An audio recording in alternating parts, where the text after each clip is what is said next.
shooting down in the woods. He wouldn't leave it even if he could. 'Cause life is good, yeah! Hickok45, your internet shooting companion, coming to you again from the beautiful hills of Middle Tennessee. Yes, the home of Alvin York. And we never want to forget about Dolly Parton from Sevierville, Tennessee. If you've ever been over to Gatlinburg and the Smoky Mountains, as many people have, I think it's the most visited park in the United States. She's from that area. Yes, sirree. Dolly Parton is from Sevierville. You go right through there generally if you're going to Gatlinburg and the Smoky Mountains. Anyway, we're proud of her. This week, what are we going to talk about? Well, a few things. Some guns that we've acquired lately to review. Some 1911s on the list. So hope you'll enjoy those. Why is there so much love for the 1911 lately? Obviously, it's the anniversary. But wow, is there too much love for it? We'll talk a little bit about that. A gun I had, yes. Sadly enough, there's always that topic, isn't there? I'll talk about one of those and talk about the NRA convention, maybe even what I do for a living. A lot of questions about that. A little bit I'll let you in on. Gun of the week. Oh, and maybe a couple other things. So hopefully something will be of a little interest to you. And if you're crazy enough to listen to these radio shows, I don't know. You must be easily amused, is all I can say. Now, appreciate you, and hopefully I'll talk about something of some interest to you. And we'll just jump right in here. How's that? You know, I think I've been having more fun than I deserve here lately with some of the firearms I've been able to shoot. In terms of the ones you've seen in the videos, and of course we've got some videos we've not posted too, but we've really had some fun with a variety of firearms, several rifles, several handguns, just a blast, a real blast. The gun in the video you saw last night I posted, the little short soda video, that one just came on Friday, Good Friday, and we just took it out and shot it a little bit. Put a little crazy video together, had some fun. You know, one of the things that's happening is everybody knows that I shoot soda a lot, or I hate it, and so you know I'll just be cruising around the compound and there'll be a stack of it, or there'll be a soda in a tree or something. You know, people are doing that just to aggravate me, to bait me, I think. And when I see it, I just have to cut loose on it, and that's all I did in that video. Just happened to have the new Ruger SR 1911 with me that had just come in and for a review, so good chance to try it out. But life really is good at the compound. Got to take that gun in and try it out. We'll be doing several videos with it probably, and give you an idea what I think about it and how it shoots, how it feels, how it looks, and we'll give you all the usual close-ups and information on it and let you judge what you think about it. It's kind of interesting that Ruger now is making a 1911, isn't it? I'm old school, you know, I really am. It's taken me a while to get used to all these 1911s on the market. You guys that are younger, I know it seems strange to you, but you know, I went for decades with the only 1911 that was around that I was aware of was a Colt. Now there were some other brands around. Some of the old GI 45s you might have run across, the Remington Rand and some of those. There were several manufacturers of the GI, the military 45s. But out in the commercial market, I don't know until Springfield Armory came into existence. Now it's the company Springfield Armory, not the old military provider, at Springfield that has made firearms way back in the Revolutionary War days. I guess that's a different company from the current, of course, Springfield Armory. But the new company, the current company, Springfield Armory, I don't know when they started making 1911s. I was not really aware of them until the 80s, late 80s, I guess. But I mean, it was a Colt before then. If you wanted a 1911, it was just a Colt in most people's mind. That was it. You go into a gun shop and look for 1911s. That's what you saw. So Springfield came along, and they were making lots of them. Very supportive of the shooting sports and everything, and well received, good guns. And then for a long time, that was pretty much it. There were some other folks around making them, but lesser names. I know Caspian was making frames and slides, and I guess guns too back then. There's some other companies not as well known, but now that you have everybody, it's really weird to think of a Smith & Wesson 1911, for example, or Ruger, or just any of the companies that are making them. It is still hard for me to get used to. But as I'm being dragged into the 21st century, I'm coming to accept these things, especially after I've shot some of them by these companies. Then they work and they look like a real 1911. So nothing that says Harry Jones can't start a gun company, I guess, and make 1911s called the Jones 1911. If it works, it'll be very popular. So anyway, got the Ruger in, and I'm going to enjoy putting it through its paces. It feels good. It has kind of like the Springfield Armory Range Officer I reviewed. It has all those things that a lot of people want, and not a lot of extra bells and whistles, and is priced right. So you got good sights. You got a beaver tail. That you don't get hammer bite or pinched in the slide and all that kind of thing. And it's got what you'd want pretty much in a 1911. It has the flat mainspring housing and the long trigger, which I like, and I think most people do. If you look at 1911s that are coming out, unless it's meant to be a GI model, replica of what the GIs carried, it seems that you're seeing more and more of the flat mainspring housing. I'll go ahead and let you guys who bear with this radio program and listen to all this chatter. And on another little secret, I picked up an ATI 1911 this week. This is one of those made in the Philippines. Those things really filling up the gun shops.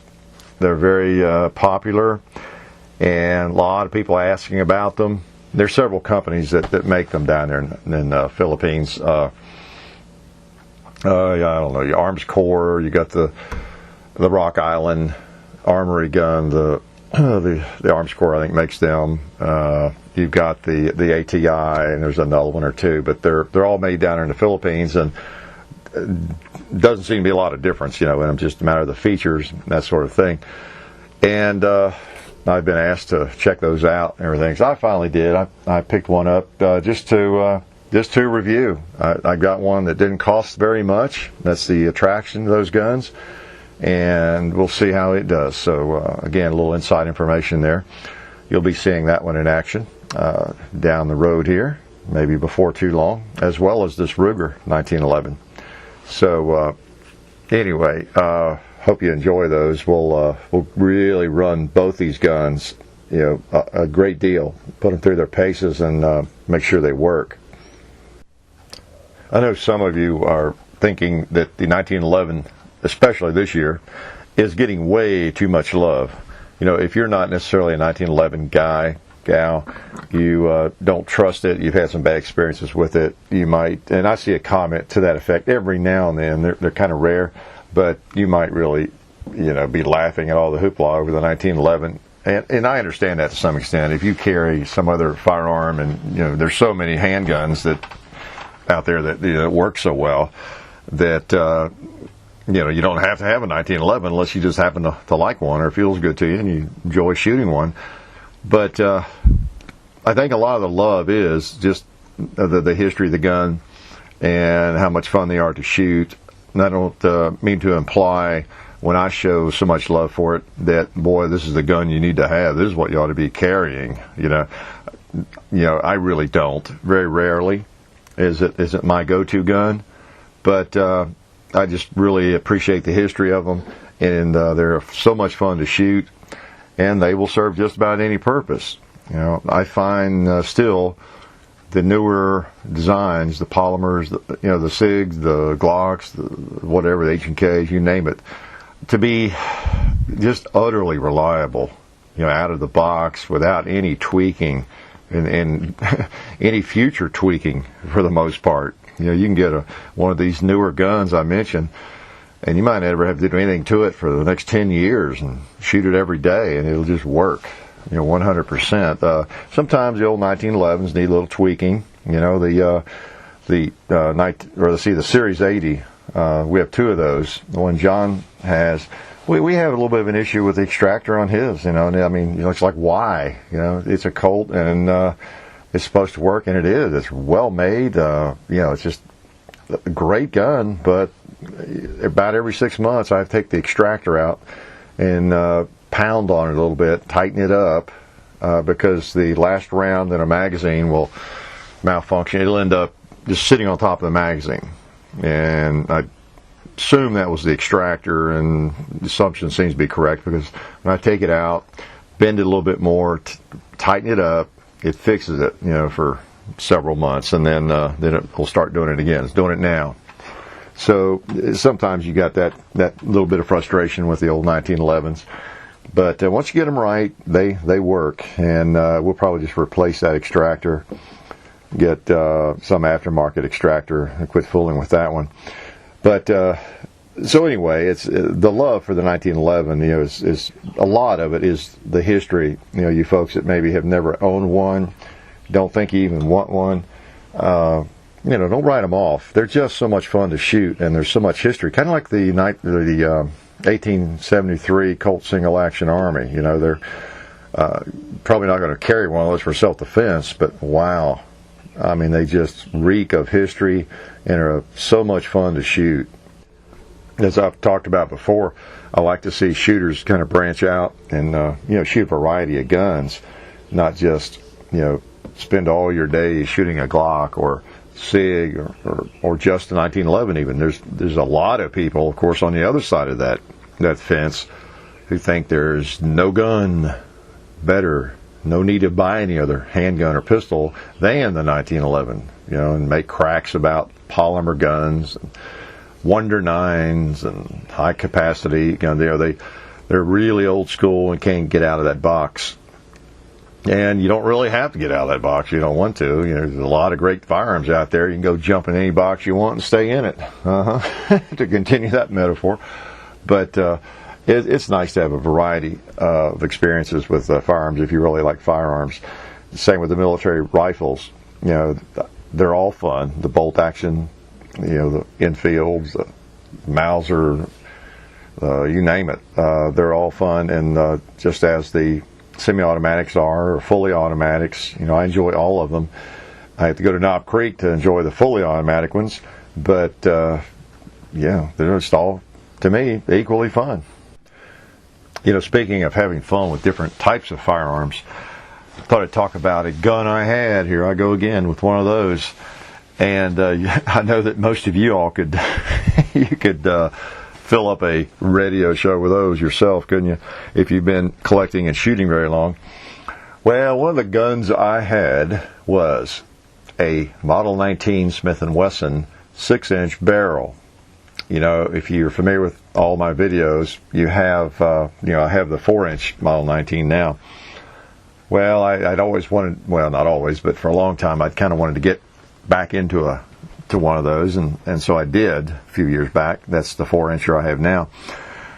But I was, I told you I think last week about the old Ruger Blackhawk 45 I got before I was out of college, and the gun I bought when I got my first job out of college, the first firearm I purchased was a Smith & Wesson Model 19. I had decided that I wanted a double action. I had the single action, and back then all the cop shows and everything you could imagine, of course, they were carrying double action revolvers, swing out cylinders and everything, and that was something I had never owned. My father had the 22 that was a little bit like that, but never had a larger caliber revolver or in double action, and didn't really know anybody that had one at the time that I shot. And so anyway, I started looking around, and in Nashville at a sporting goods store, gun shop called Bill Clay's. It's no longer in business, hasn't been for a long time. If you're in the Nashville area and you're an older person, you would remember Bill Clay's in the Melrose area.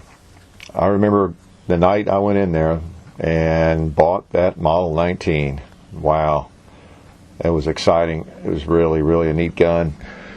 I know there's just something about it at the time, and partly because I hadn't had one.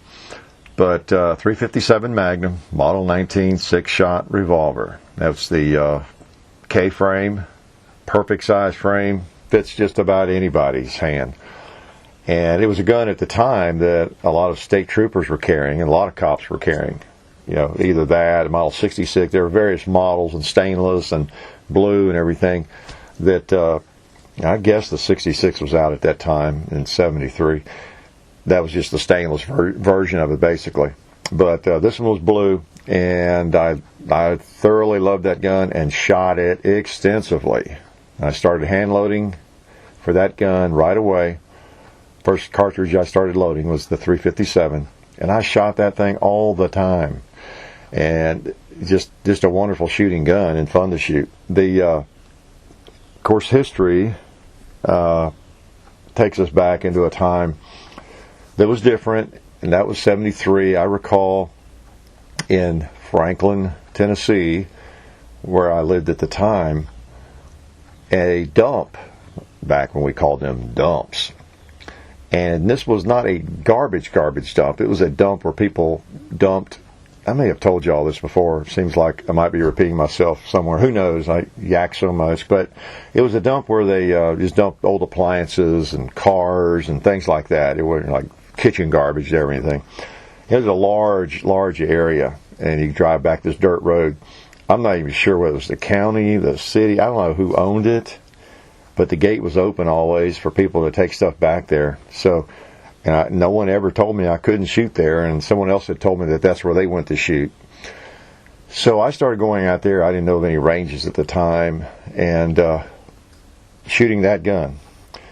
It was so much fun because my early days of shooting, with a lot of you, if you want to shoot a gun, you go to a range somewhere, indoor or outdoor, and a lot of places won't even let you shoot anything except paper.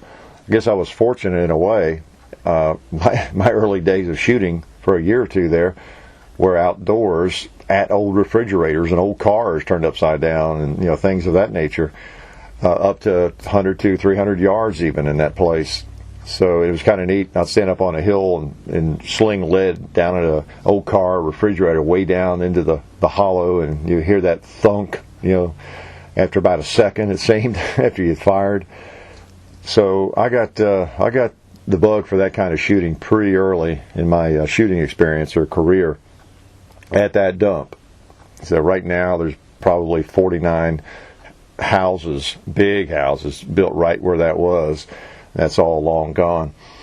But I just my memories are of that 6-inch Model 19 Smith & Wesson, over there shooting at old appliances and just anything that anybody had taken out there and dropped off, to throw away. At the dump. Don't recall seeing any rats or anything like that because it wasn't really a garbage dump. But that was so much fun. What did I trade that gun for? Oh, man. I think I traded that gun and another gun for something I just had to have at the time. And, of course, regretted it a few years later. But they just don't make the Model 19 anymore, really, in that K-frame and that blue, unless they're making a replica of it, as Smith is doing with some of their popular models. But that was a great old gun. And if you have one, you know what I'm talking about. And I enjoy this 4-incher. That was my early days of shooting when I really did figure you needed a 6-inch barrel. And I probably did need a 6-inch barrel, pretty much, because I was still fairly inexperienced, as a shooter of centerfire cartridges. But it was a lot of fun, and I'll always think fondly of the Model 19, which is one reason I purchased one here again, of course, a couple of years ago. I think I mentioned last week, didn't I, that John and I will be at the NRA convention next weekend, just on Saturday in Pittsburgh. And I think I also mentioned that I'll be talking with Tom Gresham. I believe it's at 2:15 Eastern Time. Of course, his radio show doesn't air till Sunday, but just heads up on that. If you're at the convention, be sure you say hi. We have a little more business, I guess, to take care of this year. Need to talk to several people, some different vendors about things, and some of the folks I'm getting T&E guns from, and some things like that. So, but we'll be milling around there for several hours. And if you see me or John, be sure you say hi. Be glad to chat for a minute, and should be a great convention. That's a shooter's paradise, of course, because all the gun manufacturers are there, and along with everybody else. And you can pick up the guns and snap them, and at least in the past, where they take the firing pins out of them. There they are, hanging there, just like toys, to play with if you want to. Not play with, but get a feel for the grip and how the trigger feels, just different things of that nature, and how the action works. So nothing like it, because you have virtually every manufacturer there, and that's the opportunity to not shoot them, but to at least test click them, right? So we're looking forward to that, and I'm looking forward to chatting with Tom Gresham. I've been listening to him for many years. I listened to him through his podcast. I think, as I mentioned, lots of mornings when I'm just working, getting ready at work, just pop one in and just listen to what he was chatting about on Sunday. So anyway, just wanted to mention that, and hope you are able to make it if you live in that vicinity. It's a pretty good little hike for us, but wow, if I lived near Pittsburgh, I wouldn't miss that if I was a shooter.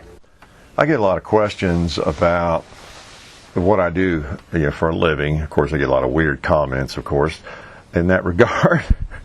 But you folks that wade through these radio shows, I always feel like I owe you a little bit more.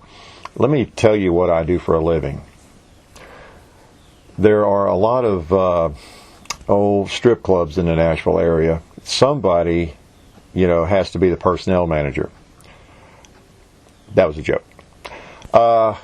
Actually, yeah, I do teach, and I teach mostly literary endeavors, as I say, literature, and to middle schoolers.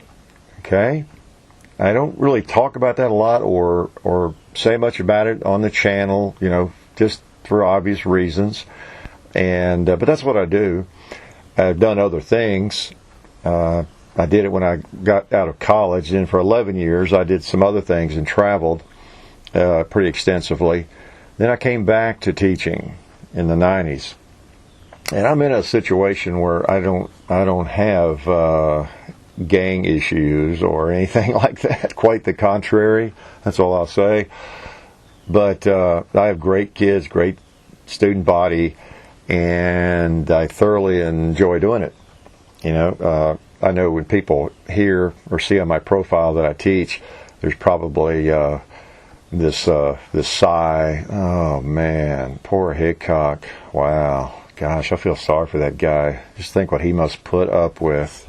No wonder he comes home and fires off a .44 Magnum just to relieve the stress or something. And I guess that's one reason I wanted to talk about it. It's nothing like that, believe me, at all. Nothing like that. I thoroughly enjoy the kids. I have a lot of fun with them, and it can be frustrating at times, but it's by and large 95% of the time it's just a lot of fun. It really is. You just can't. I don't know. Maybe just my disposition or the way I'm wired. I don't know, but it's a lot of fun. Kids are fun. They just are. If you're in a situation where, especially, you're not worried about being knifed or something or that kind of thing, but and that's probably the only environment where I could teach. I wouldn't put up with the other. I definitely would not be wired for that, you know. Even though I'm sure I could adjust, adapt, and I could help some kids that might need help. I'd be burned out in about a year or 2 years. I know myself, I wouldn't be able to do that for very long. But teaching is just a blast, you know. If you've ever done it, you know what I'm talking about. It's very rewarding. It's just a lot of fun. You know, with young people are a lot of fun. They're goofy, you know, and they're they're just, what can I say? You know, they're. I used to say I've got a target-rich environment, you know, for my lame jokes and everything. But you know, had to be careful using phrases like that, you know, these days. But they're just a blast, and there's definitely no stress involved in you know, in the teaching that I do. You know, the kids know when it's time to work in my class, and they know when they're allowed to play a little bit, you know. And as long as you make that clear, and you can pull them back on task when you need to, you can have a lot of fun with kids, with teenagers. They adjust, and they'll do whatever you expect them to do. It's just kind of that simple, and you can have a lot of fun with them. But anyway, that's what I do these days, and have a great time doing it. I don't know how much longer I'll do it, but right now I'm just having too much fun doing it. So just wanted to say a word or two about that. Yep, it's time for the gun of the week, and last week's gun of the week. So, yeah, we've had a gun for every week, haven't we? Because I've not missed a week doing this crazy thing. I keep thinking I won't. You know, in fact, this week, maybe you can tell that from what I've talked about, I didn't have a long list of things. I had 3 or 4 maybes, you know, and I'd even toyed with just skipping this week. Because as I said, I don't want to just come out here and yak about nothing, you know, about the how the leaves are turning out here outside the window where I do my reloading or something as I look at them. I just... I want to have a little something to share. But I don't know. As I get out here and get to talking, I think of things, and, you know, nobody has to listen, so I just got to keep yakking. But anyway, we do have a gun of the week. First, let me tell you what last week's gun was. And you know what? I don't have it with me as usual. It's tucked away securely. And some of you got it right. It was John's 22 pump action rifle. I have a video on that gun. You know, it was the gun I bought him on his birthday. I mean his birthday, the day he was born. And I told that story. I tell that story in that video. It's the Remington, and you know what? I'm drawing a blank. I always mix up the model number on that gun. It's the pump action Remington 22. What is it, a 792? Well, I'll dig it out and put it in the description or something. But you know, it's that pump Remington. It's been around a long time. His at least 22 years, and something 92, I think, or 692, 672, but whatever it is, we don't get it out very often, to tell you the truth. But that's what it was, and I wanted to get something out a little bit different. We'd had pump shotguns, and some of you guessed pump shotgun, I think. So that was last week. This week, what do we have? Well, we have another firearm. I don't think I've done this one yet in the radio shows. Let's see. What hints can I give you? Well, let me work it a little bit here. Do some things that might help or might not.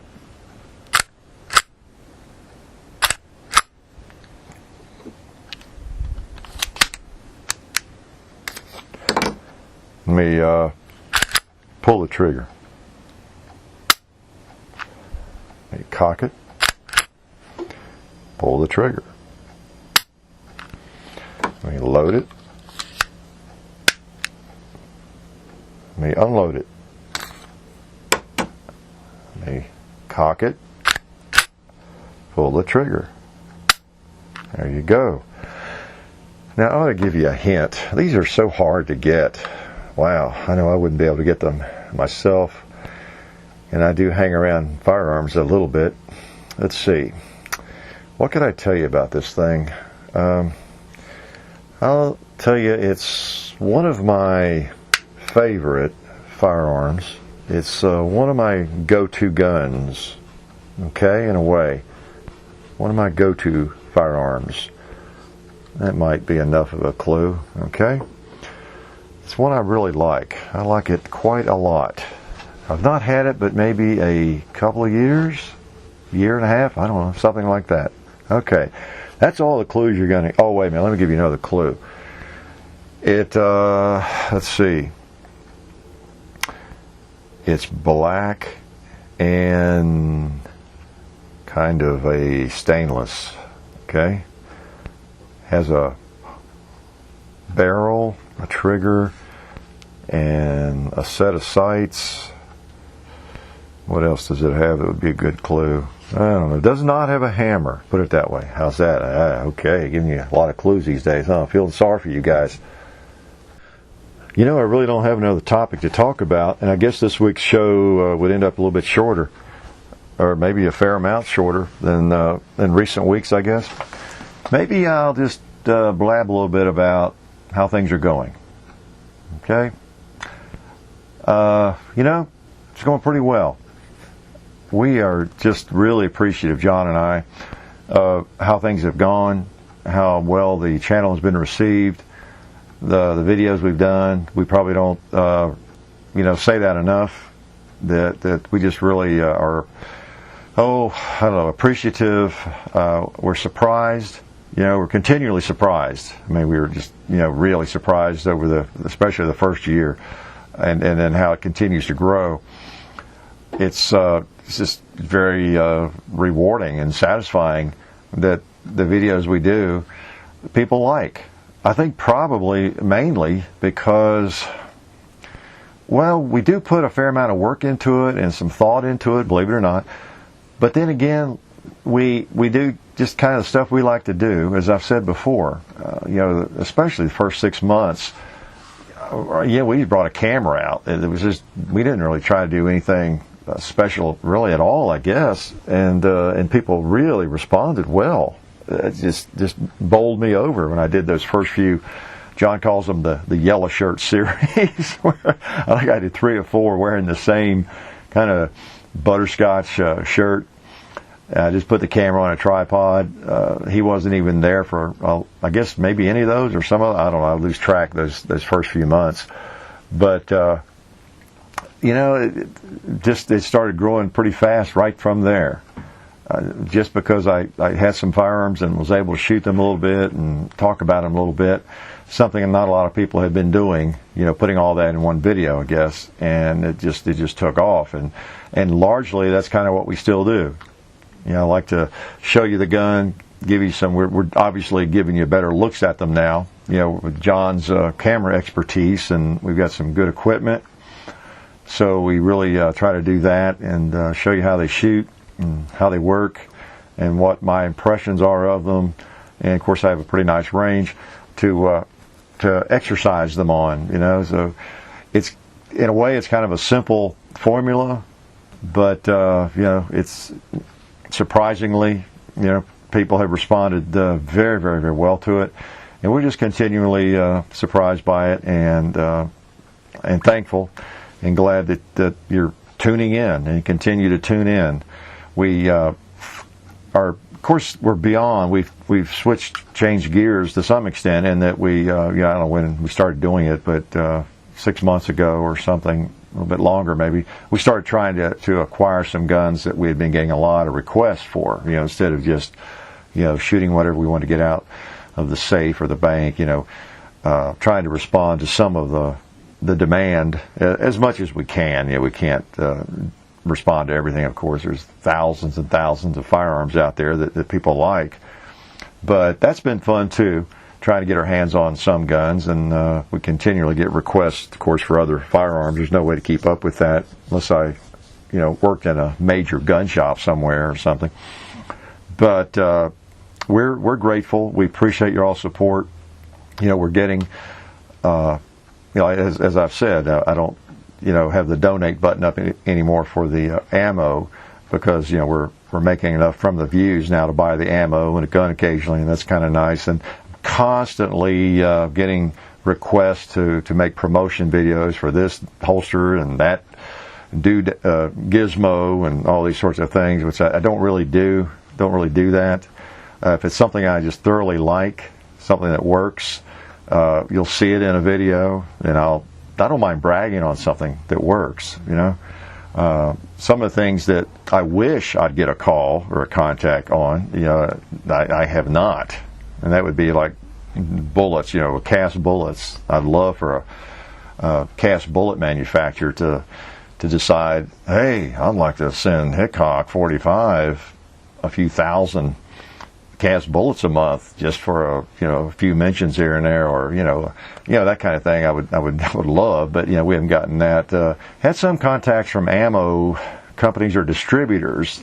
Mostly that just hasn't worked out either. I am talking to one currently. We're possibly going to I don't know, maybe I think they're going to donate some ammo for a major test or shoot, some things like that. So maybe something will come of that. But those staples, of the shooting biz, of course, are very, very attractive. But we've not really been able to get any real help in that area, without doing things we don't really want to do. But anyway, I don't mind giving a product a little bit of press, a little bit of attention. If it's something that I really like, if it's something that we really need and use a lot of, and they make a nice version of it or something, whatever. But by and large, we're getting a lot of that, and most of it we just have to kind of turn a deaf ear or say sorry, we don't do that. They're just expecting too much, for that. But we continue to monitor that. We don't want to just turn a deaf ear to everybody, because there's stuff out there we can use and need. But by and large, we want to keep it real, keep it honest, and whatever we do, we're going to keep it honest. Just show you what is being manufactured and how it works, and try to give you the real skinny on it. Just like this Ruger, we're going to be doing videos on. It seems like just first shooting a great gun, and anything else we get in. So it's going well. It's really neat having things we've done being so viewed by so many people. It's just, I have to stop and think. And I tell you, I get reminded when we go to places like Knob Creek or large gun shows, and so many people come up and talk to me about it. In some ways, it's like it's a virtual reality, the computer stuff. I'm on there every day, answering questions, by the hundreds lots of times. But there's just it's like it's not real in some ways. If you know what I'm talking about. If you've ever had this kind of experience, I guess it's like that on a larger scale for somebody that goes to Hollywood or something, and they're in a sitcom, the first one, and it hits it real big or something, and it just doesn't compute that people start recognizing them on the street or something. It's got to be a similar experience. Well, I don't have that problem. People recognizing me, or paparazzi after me or anything like that. But it is weird that it's gotten that big, and we're getting over 100,000 views every day. And it just still doesn't compute almost. But it's fun, and it's really nice that knowing that if we do a decent video, it's going to get some attention. So we try to do good stuff, and we do some frivolous stuff, and we'll continue to do silly stuff here and there. Just we get a whim to do something, like the thing I posted last night. We'll just do it. We don't care. But we want to continue with doing some quality things, and making it worthwhile. So anyway, all that is to say, we just appreciate the support, and glad you guys tune in and check out all the videos. And I hope that you've gone back, because we really have had that attitude pretty much with every video we've done, and there are getting close to 400. I hope you have gone back through those playlists and you've caught those videos. We're going to have to work out something here, like a quiz or something. We've talked about that for over a year, putting together a bank of questions to determine the most loyal viewers. That might be kind of fun, you know, like 25 questions or 50 questions. If you were able to answer all of those, you are definitely spending too much time at Hickok45. It'd be fun. If I ever get the time to do that, I'll go back through the videos or some of them and put something together like that. Make a contest out of it or just something for fun. So, of course, and I know the KGB 65 would get it correct. So you'd have some tough competition there. He'd make 100. There's no doubt about that. At least come close. He's a very good student. Also a very good shooter. He's also a little crazy, so he fits right into this crowd.